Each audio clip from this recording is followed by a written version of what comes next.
Afternoon అందరికీ. Next year 2026లో 2025 10th exams schedule అయితే రిలీజ్ అయింది. ఎగ్జామ్స్ వచ్చేసి మార్చి 16 నుంచి ఏప్రిల్ 1 వరకు అయితే జరగబోతున్నాయి. అంటే దాదాపు ఒక 16 days వేసుకోండి.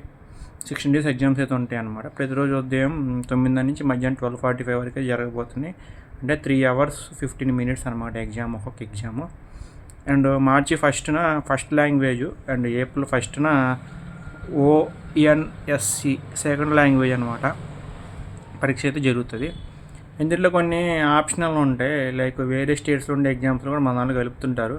సో మన ఆంధ్రప్రదేశ్ వరకు అయితే మనం చెప్పుకుందాం. ఇంతకుముందు ఫస్ట్ లాంగ్వేజ్ అయితే ఇంగ్లీష్ ఉండేది, సెకండ్ లాంగ్వేజ్ తెలుగు ఉండేది. తర్వాత హిందీ మేము చదువుకునేటప్పుడు అయితే 2012-2013లో ఫస్ట్ ఇంగ్లీషు, తర్వాత తెలుగు. అది కూడా ఇంగ్లీషు హిందీ ఒకటే పేపర్ 1 ఉంటుంది. English paper 1, English paper 2, Telugu paper 1, Telugu paper 2. And అటు నుంచి వచ్చేసి హిందీ పేపర్ 1 మాత్రమే ఉంటుంది, ఒక పేపరే ఉంటుంది. తర్వాత NS, PS, మ్యాథ్స్ కూడా ఉంటుంది మధ్యలో. సైన్స్లో వచ్చేసి 2 విభాగాలు ఉంటాయి, NS, PS, natural science, physical science. తర్వాత సోషల్ ఉంటుంది అన్నమాట. సోషల్ కూడా పేపర్ 1, పేపర్ 2 ఉంటుంది. ఇట్లా 8 ఎగ్జామ్స్, ఇదే 8 సబ్జెక్ట్స్ 16 days అయితే జరగబోతున్నాయి. రోజుకు 2 పేపర్ల లెక్కన. మరి ఈసారి ఏమన్నా ఎక్స్ట్రా యాడ్ చేశారో మనకైతే తెలియదు. 16 days పెట్టారు. మామూలు ఎప్పుడు అట్లాగే జరుగుతుంది అన్నమాట. రోజుకు 2 పేపర్లు. హిందీ ఉంటుంది కాబట్టి 15 days జరగాలి. మరి మధ్యలో ఏమైనా హాలిడేస్ వచ్చినాయా ఇవన్నీ మనకైతే చూడాలి. షెడ్యూల్ వచ్చేసి చెప్పుకుంటే 1న 16th వచ్చేసి ఫస్ట్ లాంగ్వేజ్ అని పెట్టారు. మామూలు అయితే మా చదువుకున్న ఫస్ట్ లాంగ్వేజ్ ఇంగ్లీష్. మరి ఇలా దృష్టిలో మరి ఫస్ట్ లాంగ్వేజ్ హిందీ అని పెట్టారు, తెలుగు అని పెట్టారు, వాళ్ళకే తెలియాలి. సెకండ్ లాంగ్వేజ్ కూడా అంతే, హిందీ అని పెట్టారు, తెలుగు అని పెట్టారు, వాళ్ళకే తెలియాలి. దీంట్లో ఇవ్వలేదు కాబట్టి నేను చెప్పట్లేదు. 20th వచ్చేసి మధ్యలో 19th గ్యాప్ వచ్చింది. ఇదే మ్యాటర్ అనమాట. 19th గ్యాప్ వచ్చింది.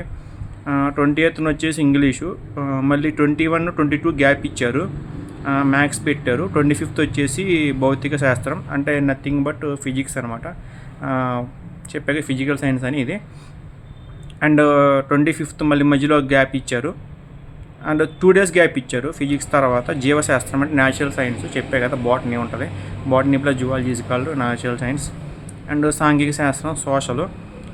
దానికి మధ్యలో ఒక రోజు గ్యాప్ ఇచ్చారు. 29th గ్యాప్ ఇచ్చి 30న సోషల్ పెట్టారు. 31st ఫస్ట్ లాంగ్వేజ్ ఏదైతే ఉందో, మనము తెలుగు కావచ్చు, హిందీ మరి సెకండ్ 2 పేపర్స్ చేశారో మనకైతే తెలియదు, అది పేపర్ 2 అవుతుంది.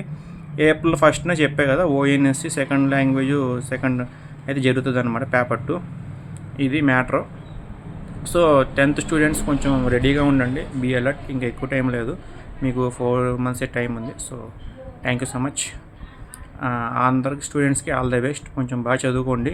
మనకి 10thలో వచ్చే బేస్ మార్క్సే మనకి ఫ్యూచర్లో కూడా ఉపయోగపడతాయి అన్నమాట. మన ఇంటర్లోకి వెళ్ళినా, లేదా తర్వాత పాలిటెక్నిక్, ఇంజనీరింగ్, లేదా మీరు IIT, IIIT ఇట్లోకి వెళ్ళినా కూడా 10th మార్క్స్ అడుగుతారనమాట ఎక్కువ. అదనమాట. So thank you so much students, all the best. బాగా చదువుకోండి. ఉంటా. Thank you.